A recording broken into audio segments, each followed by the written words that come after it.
এবারের সংসদের কাছে আইনগতভাবেই দুই ধরনের কর্তব্য আছে, শুধু প্রত্যাশা নয়। যে এবারের সংসদ একই সাথে জাতীয় সংসদ এবং সংবিধান সংস্কার পরিষদ হিসেবে ফাংশন করবে। আমরা যারা বিরোধী দলীয় এমপিরা আছে, আমরা সংবিধান সংস্কার পরিষদের সদস্য হিসেবে শপথ গ্রহণ করলেও যারা সরকার দলীয় এমপিরা আছেন তারা এখনো সংবিধান সংস্কার পরিষদের সদস্য হিসেবে শপথ গ্রহণ করেননি। কার্যত এটা বাংলাদেশের আইনের লঙ্ঘন।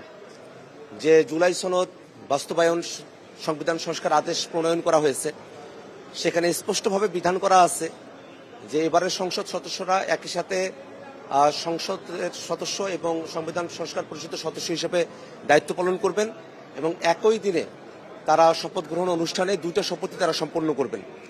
এবং সেই আদেশের মধ্যে এটাও বলা আছে যে যেমন করে 30 দিনের মধ্যে সংসদের অধিবেশন কল করতে হয়, তেমন করেই সংবিধান সংস্কার পরিষদের অধিবেশনও 30 দিনের মধ্যেই আহ্বান করতে হবে। তো আজকে 30 দিনের বাধ্যবাধকতার জায়গা থেকে সংসদের যে কার্যক্রম সেটা শুরু করা হলো, কিন্তু এখনো পর্যন্ত সংবিধান সংস্কার আদেশ অনুযায়ী যে সংবিধান সংস্কার পরিষদের সভা আহ্বান করার কথা, সেটা এখনো পর্যন্ত তার কোনো উদ্যোগই গ্রহণ করা হয়নি। তো এই দুইটা জিনিস কিন্তু শপথ গ্রহণ না করা, অধিবেশন আহ্বান না করা, কার্যত বাংলাদেশের আইনকে লঙ্ঘন করা।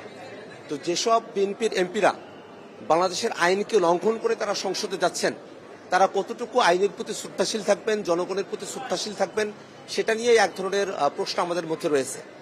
তথাপিও আমরা যারা বিএনপির এমপিরা আছেন তাদের কাছে আমরা প্রত্যাশা রাখব, জনগণ যে গণভোটে রায় দিয়েছে সেই রায়ের প্রতি সম্মান দেখিয়ে তারা আজকেই সংবিধান সংস্কার পরিষদের সদস্য হিসেবে শপথ গ্রহণ করবেন এবং আমরা একটা কার্যকর সংসদ দেখতে পাবো। আমরা যে 6 মাসের সময়সীমার মধ্যে সংবিধানের যে পার্টগুলোতে আমরা সংস্কার সাধন করতে চেয়েছিলাম সেগুলো আমরা সম্পন্ন করতে পারবো এবং বাংলাদেশ রাষ্ট্রের অন্যান্য যে অংশগুলো রয়েছে সেগুলো নিয়ে আমরা আমাদের কথাটা আরম্ভ করতে পারবো। একটা কার্যকর সংসদের আমরা প্রত্যাশা করি।